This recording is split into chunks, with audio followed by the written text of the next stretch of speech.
வணக்கம். தந்தையின் பாட்காஸ்ட் செய்திகளை வாசிப்பது நான் விக்னேஷன். முதலில் தலைப்புச் செய்திகள். 7 கட்டங்களாக நடைபெற்ற மக்களவைத் தேர்தலில் பதிவான வாக்குகள் இன்று எண்ணப்படுகின்றன. நாடு முழுவதும் வாக்கு எண்ணும் மையங்களில் பாதுகாப்பு அதிகரிப்பு. வாக்குப்பதிவு இயந்திரங்களில் பதிவான வாக்குகளை எண்ணி முடிந்த பிறகே தபால் வாக்கு எண்ணிக்கை முடிவுகள் அறிவிக்கப்படும். தேர்தல் நடத்தை விதிகள் நாளை மறுநாள் முடிவு பெறும் என தமிழக தலைமை தேர்தல் அதிகாரி சத்யபிரதா சாஹூ தகவல். வாக்கு எண்ணிக்கையில் ஈடுபடும் அரசு ஊழியர்கள் யாருக்கும் பயமில்லாமல் கடமையை நிறைவேற்ற முன்வர வேண்டும். காங்கிரஸ் தேசிய தலைவர் மல்லிகார்ஜுன கார்கே வேண்டுகோள். தேர்தலில் வெற்றி பெற்றால் டெல்லியில் பிரதமர் மோடியின் இல்லம் முதல் பாஜக அலுவலகம் வரை செல்ல பாஜகவினர் முடிவு. டெல்லி காங்கிரஸ் கட்சி தலைமை அலுவலகத்தில் பெரிய அளவில் பந்தல். வெற்றி கொண்டாட்டத்திற்கான ஏற்பாடுகள் தீவிரம். மக்களவைத் தேர்தல் முடிவுகள் வெளியான பிறகு இந்தியா கூட்டணி தலைவர்கள் ஆலோசனை கூட்டம். அகில இந்திய காங்கிரஸ் கட்சி அழைப்பு. T20 உலகக்கோப்பை கிரிக்கெட் தொடரின் 4வது லீக் போட்டியில் இலங்கை அணியை 77 ரன்களில் சுருட்டிய தென்னாப்பிரிக்க அணி 6 விக்கெட் வித்தியாசத்தில் வெற்றி இலக்கை எட்டி அசத்தல். நார்வே செஸ் தொடரின் 7ஆம் சுற்று அர்மெகடான் பிரிவு போட்டியில் உலக சாம்பியன் டிங் லிரனை வீழ்த்தினார் தமிழக வீரர் பிரக்யானந்தா. கால்சன், கருவானா என உலக ஜாம்பவான்களை வீழ்த்தி வெற்றி நடை. இனி விரிவான செய்திகள். மக்களவைத் தேர்தலில் வாக்களித்த பெண் வாக்காளர்கள் உள்ளிட்ட அனைவருக்கும் வணக்கம் செலுத்துவதாக இந்திய தலைமை தேர்தல் ஆணையர் ராஜீவ்குமார் தெரிவித்தார். மக்களவைத் தேர்தல் வாக்கு எண்ணிக்கையை முன்னிட்டு டெல்லியில் செய்தியாளர்களை சந்தித்த அவர், நடந்து முடிந்த தேர்தலில் 642 மில்லியன் பெருமைமிகு இந்திய வாக்காளர்களை உருவாக்கி சாதனை படைத்துள்ளதாக தெரிவித்தார். 312 மில்லியன் பெண் வாக்காளர்கள் என்பது உலக அளவில் மிக அதிகமானது என்று தெரிவித்த ராஜீவ்குமார், தேர்தலில் வாக்களித்த அனைத்து பெண் வாக்காளர்கள் மற்றும் அதிக எண்ணிக்கையில் பங்கேற்ற 85 வயதிற்கும் அதிகமானவர்கள் மற்றும் மாற்றுத்திறனாளிகளுக்கு வணக்கம் செலுத்துவதாக குறிப்பிட்டார்.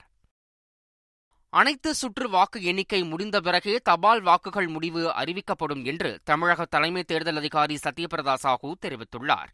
தபால் வாக்குகள் சரியாக காலை 8 மணியளவில் எண்ணத் தொடங்கப்படும் என தெரிவித்த அவர், மின்னணு வாக்குப்பதிவு இயந்திரங்களில் பதிவான வாக்குகளை சுற்று வாரியாக எண்ணி முடிந்த பிறகு தபால் வாக்கு எண்ணிக்கை முடிவுகள் அறிவிக்கப்படும் என கூறியுள்ளார்.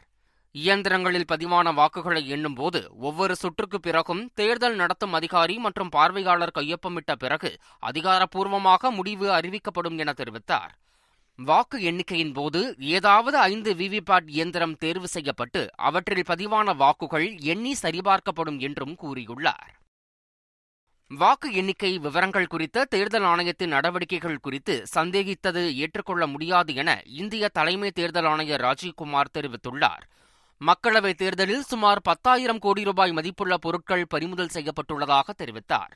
வாக்கு எண்ணிக்கையை முன்னிட்டு 3 அடுக்கு பாதுகாப்பு போடப்பட்டுள்ளதாகவும் அனைத்து நடவடிக்கைகளும் சிசிடிவி கேமராக்கள் மூலமாக கண்காணிக்கப்படும் என்றும் ராஜீவ்குமார் தெரிவித்தார். தேர்தல் ஜனநாயகத்தை நிலைநிறுத்த உரிய நடவடிக்கை வேண்டும் என குடியரசுத் தலைவர், உச்சநீதிமன்ற தலைமை நீதிபதி உள்ளிட்டோருக்கு உயர்நீதிமன்ற முன்னாள் நீதிபதிகள் கடிதம் எழுதியுள்ளனர். அதில் நடந்து முடிந்த தேர்தலின் நம்பகத்தன்மை குறித்து பல கேள்விகள் எழுவதாகவும் பல புகார்களை கவனத்திற்கு கொண்டு வந்தும் தேர்தல் ஆணையம் நடவடிக்கை எடுக்கவில்லை என்றும் தெரிவிக்கப்பட்டுள்ளது. ஒருவேளை தொங்கு நாடாளுமன்றம் அமைந்தால் குதிரை பேரம் உள்ளிட்ட அரசியல் சாசனத்திற்கு எதிரான நடவடிக்கைகளை தடுக்க குடியரசுத் தலைவர் நடவடிக்கை எடுக்க வேண்டும் என்றும் கோரிக்கை விடுக்கப்பட்டுள்ளது.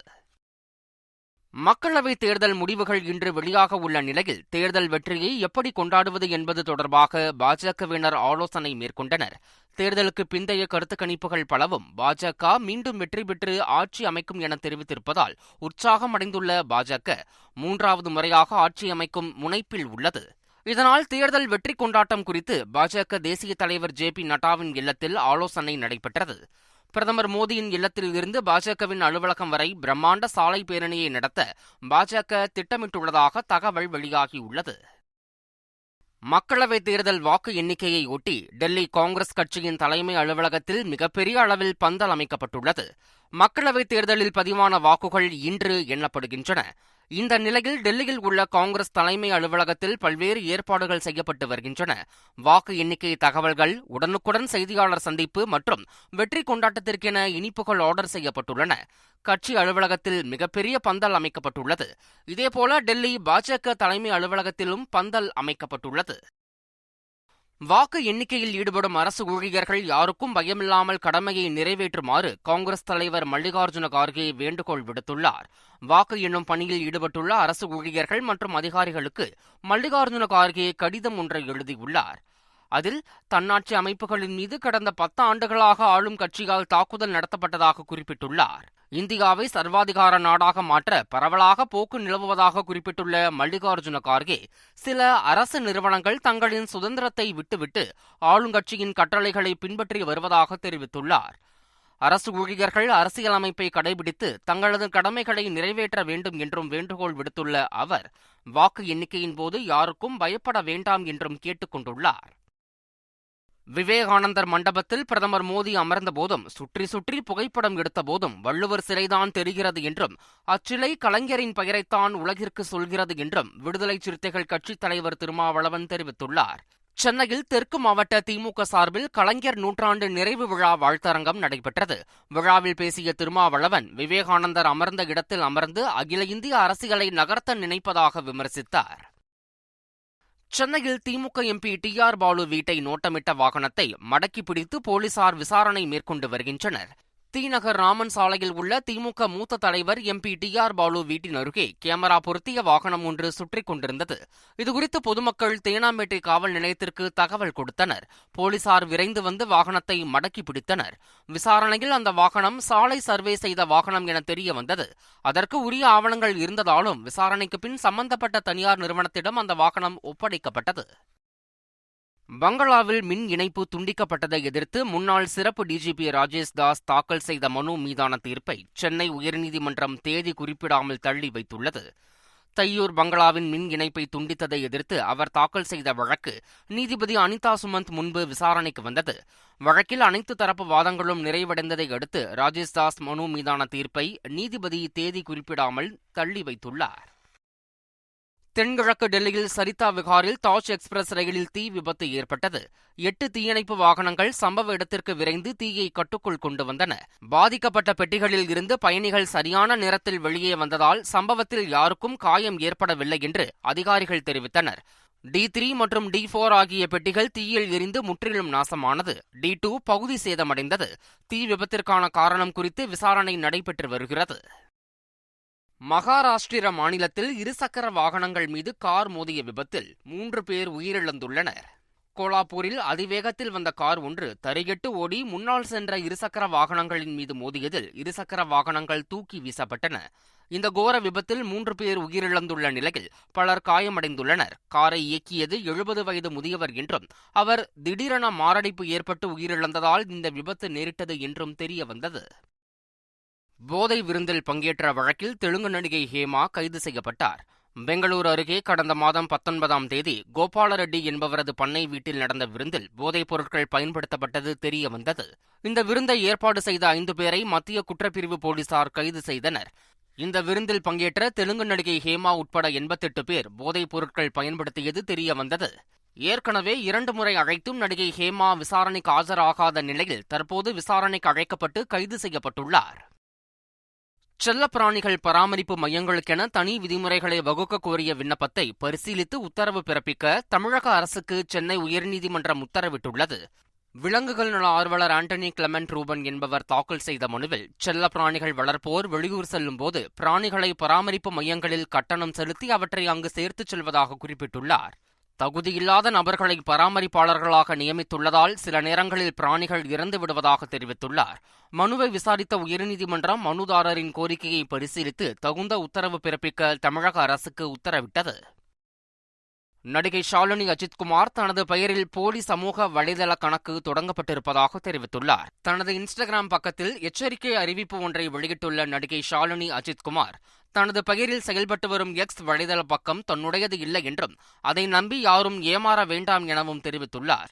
இதுகுறித்து சைபர் கிரைமில் புகார் தெரிவித்திருப்பதாகவும் அவர் குறிப்பிட்டுள்ளார். நடிகர் சிவகார்த்திகேயன் ஆர்த்தி தம்பதிக்கு மூன்றாவதாக ஆண் குழந்தை பிறந்துள்ளது. அந்த தம்பதிக்கு ஏற்கனவே ஆராதனா, குகன்தாஸ் என்ற 2 குழந்தைகள் இருக்கும் நிலையில் சிவகார்த்திகேயனின் மனைவி ஆர்த்தி மூன்றாவது முறையாக கர்ப்பமாக இருந்தார். இதுகுறித்து அண்மையில் வீடியோ ஒன்று வெளியாகி வைரலானது. இந்த நிலையில் நிறைமாத கர்ப்பிணியாக இருந்த ஆர்த்திக்கு அழகிய ஆண் குழந்தை பிறந்த தகவலை சிவகார்த்திகேயன் அதிகாரப்பூர்வமாக தெரிவித்துள்ளார். சமூக வலைதளங்களில் ரசிகர்கள் அவருக்கு வாழ்த்து தெரிவித்து வருகின்றனர். நீலகிரி மாவட்டம் குன்னூரில் ஆண்டுக்கு ஒருமுறை மட்டும் திறக்கப்படும் மகாலிங்கேஸ்வரர் கோவில் திறக்கப்பட்டு அபிஷேகம் மற்றும் சிறப்பு வழிபாடுகள் நடத்தப்பட்டன. படுகரின மக்களுக்கு சொந்தமான இந்த கோவில் ஆண்டுதோறும் ஜூன் மாதம் ஒரு நாள் மட்டும் நடை திறந்து அபிஷேக ஆராதனைகள் நடத்தப்படுகின்றன. அதன்படி நேற்று காலை 7:30 மணிக்கு நடை திறக்கப்பட்டு இந்த ஆண்டுக்கான சிறப்பு வழிபாடுகள் நடைபெற்றன. அங்கு ஏற்றப்பட்ட நெய் விளக்கு அணையும் வரை மட்டுமே கோயில் நடை திறந்திருக்கும் என்பது குறிப்பிடத்தக்கது. சென்னையில் பதப்படுத்தப்பட்ட தாய்ப்பால் சட்டவிரோதமாக விற்கப்படுவதாக புகார்கள் எழுந்த நிலையில் உணவு பாதுகாப்புத்துறை அதிகாரிகள் சோதனை தீவிரமடைந்துள்ளது. சென்னை சேத்துப்பட்டில் உள்ள தனியார் கருத்தரிப்பு மையம் மற்றும் குழந்தைகள் நல மருத்துவமனையில் உணவு பாதுகாப்புத்துறை அதிகாரி சதீஷ் தலைமையில் சோதனை நடைபெற்றது. அங்கே குளிர்சாதன பெட்டிகளில் வைக்கப்பட்டிருந்த பதப்படுத்தப்பட்ட தாய்ப்பால் உணவு பாதுகாப்புத்துறை அதிகாரிகளால் பறிமுதல் செய்யப்பட்டது. சவுக்கு சங்கர் குண்டர் சட்டத்தில் அடைக்கப்பட்டதை ரத்து செய்ய கோரிய வழக்கில் 3வது நீதிபதியாக ஜி. ஜெயச்சந்திரன் நியமிக்கப்பட்டுள்ளார். சவுக்கு சங்கரின் தாயார் தொடர்ந்த ஆட்கொணர்வு மனுவை விசாரித்த 2 நீதிபதிகள் அமர்வு மாறுபட்ட தீர்ப்பை வழங்கியது. இதையடுத்து இந்த வழக்கில் தீர்வு காணும் வகையில் 3வது நீதிபதி விசாரணைக்காக பொறுப்பு தலைமை நீதிபதிக்கு வழக்கை பரிந்துரைத்து உத்தரவிட்டனர். இந்நிலையில் வழக்கின் 3வது நீதிபதியாக ஜி. ஜெயச்சந்திரனை நியமித்து பொறுப்பு தலைமை நீதிபதி உத்தரவிட்டுள்ளார். இன்று முதல் வழக்காக இந்த வழக்கு பட்டியலிடப்பட்டுள்ளது. முதுமலை புலிகள் காப்பகத்தில் உள்ள தெப்பக்காடு யானைகள் முகாமிற்கு இந்தியாவுக்கான பிரிட்டிஷ் பிராந்திய உயர் கமிஷனர் லிண்டி கேமரூன் வருகை தந்துள்ளார். இதுகுறித்து எக்ஸ் பக்கத்தில் பதிவிட்ட வனத்துறை முதன்மை செயலாளர் சுப்ரியா சாஹூ, லிண்டி கேமரூனை வரவேற்று தமிழ்நாடு வனத்துறையினர் பாதுகாப்பு முயற்சிகள் குறித்து விளக்கமளித்ததை பெருமையாக கருதுவதாக தெரிவித்தார். மேலும் ஆஸ்கர் விருது பெற்ற தி எலிஃபண்ட் விஸ்பரஸ் திரைப்படத்தில் நடித்த பொம்மன் வெள்ளி தம்பதியை அறிமுகப்படுத்தியதாகவும் குறிப்பிட்டுள்ளார். தாம்பரம் செங்கல்பட்டு இடையே பல்வேறு மேம்பாலங்களை கட்ட தேசிய நெடுஞ்சாலைகள் ஆணையம் திட்டமிட்டுள்ளது. மறைமலை நகர், ஃபோர்ட் தொழிற்சாலை, சிங்கபெருமாள் கோயில் மற்றும் மகேந்திரா சிட்டி சந்திப்பு ஆகிய இடங்களில் மேம்பாலங்களை அமைக்க திட்டமிடப்பட்டுள்ளது. வண்டலூரில் இருந்து பொத்தேரி வரை 7 கிலோமீட்டர் நீளத்திற்கு ஒரு நீண்ட மேம்பாலம் அமைக்கவும் திட்டமிடப்பட்டுள்ளது. இதன் மூலம் ஊரப்பாக்கம், கூடுவாஞ்சேரி மற்றும் காட்டாங்குளத்தூர் சந்திப்புகளை வாகனங்கள் தவிர்க்க முடியும். கார்த்திக் சுப்புராஜ் இயக்கத்தில் நடிகர் சூர்யா நடிக்கும் படத்தின் படப்பிடிப்பு அந்தமானில் தொடங்கியது. நடிகர் சூர்யாவின் 44வது படமான இத்திரைப்படத்திற்கு சந்தோஷ் நாராயணன் இசையமைக்கிறார். மேலும் சூர்யாவிற்கு ஜோடியாக நடிகை பூஜா ஹெக்டே நடிக்க உள்ள நிலையில் நடிகர்கள் கருணாகரன், ஜெயராம், மலையாள நடிகர் ஜோஜு ஜார் உள்ளிட்டோர் முக்கிய கதாபாத்திரங்களில் நடிக்கின்றனர். இந்த நிலையில் இயக்குநர் கார்த்திக் சுப்புராஜ் வெளியிட்ட அப்டேட் வீடியோவில் மாறுபட்ட தோற்றத்தில் நடிகர் சூர்யா மிரட்டியிருந்தார். புதுமுக இயக்குநர் ராகுல் கபாலி இயக்கத்தில் பயமரியா பிரம்மை என்ற திரைப்படம் உருவாகி வருகிறது. இதில் புதுமுக நடிகர் ஜேடி, குரு சோமசுந்தரம், ஜான் விஜய், ஹரிஷ், உத்தமன் உள்ளிட்டோர் நடித்துள்ளனர். 6க்கும் மேற்பட்ட சர்வதேச திரைப்பட விருதுகளை வென்றுள்ள இந்த படம் கேன்ஸ் சர்வதேச திரைப்பட விழாவில் திரையிடப்பட்டு பாராட்டுகளை பெற்றுள்ளது. இந்த நிலையில் பயமரியா பிரம்மை படத்தின் ஃபர்ஸ்ட் லுக் போஸ்டரை இயக்குநர் ப. ரஞ்சித் வெளியிட்டு படக்குழுவுக்கு வாழ்த்து தெரிவித்துள்ளார். T20 உலகக்கோப்பையில் அணிகளுக்கான பரிசுத் தொகை குறித்த அறிவிப்பை ஐசிசி வெளியிட்டுள்ளது. ஒட்டுமொத்தமாக 93 கோடி ரூபாய் பரிசுத் தொகையை ஐசிசி அறிவித்துள்ளது. T20 உலகக்கோப்பையை கைப்பற்றும் அணிக்கு 20 கோடியே 36 லட்சம் ரூபாயும், 2வது இடம் பிடிக்கும் அணிக்கு 10 கோடியே 63 லட்சம் ரூபாயும் பரிசு அறிவிக்கப்பட்டுள்ளது. அரையிறுதியில் தோல்வியடையும் அணிக்கு 6 கோடியே 54 லட்சமும், சூப்பர் 8 சுற்றுக்கு தகுதி பெறும் அணிகளுக்கு தலா 3 கோடியே 17 லட்சமும் வழங்கப்படும் என ஐசிசி அறிவித்துள்ளது. மீண்டும் தலைப்புச் செய்திகள். 7 கட்டங்களாக நடைபெற்ற மக்களவைத் தேர்தலில் பதிவான வாக்குகள் இன்று எண்ணப்படுகின்றன. நாடு முழுவதும் வாக்கு எண்ணும் மையங்களில் பாதுகாப்பு அதிகரிப்பு. வாக்குப்பதிவு இயந்திரங்களில் பதிவான வாக்குகளை எண்ணி முடிந்த பிறகே தபால் வாக்கு எண்ணிக்கை முடிவுகள் அறிவிக்கப்படும். தேர்தல் நடத்தை விதிகள் நாளை மறுநாள் முடிவு பெறும் என தமிழக தலைமை தேர்தல் அதிகாரி சத்யபிரதா சாஹூ தகவல். வாக்கு எண்ணிக்கையில் ஈடுபடும் அரசு ஊழியர்கள் யாருக்கும் பயமில்லாமல் கடமையை நிறைவேற்ற முன்வர வேண்டும். காங்கிரஸ் தேசிய தலைவர் மல்லிகார்ஜுன கார்கே வேண்டுகோள்.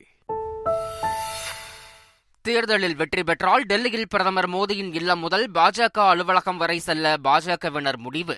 டெல்லி காங்கிரஸ் கட்சி தலைமை அலுவலகத்தில் பெரிய அளவில் பந்தல், வெற்றி கொண்டாட்டத்திற்கான ஏற்பாடுகள் தீவிரம். மக்களவைத் தேர்தல் முடிவுகள் வெளியான பிறகு இந்தியா கூட்டணி தலைவர்கள் ஆலோசனைக் கூட்டம், அகில இந்திய காங்கிரஸ் கட்சி அழைப்பு.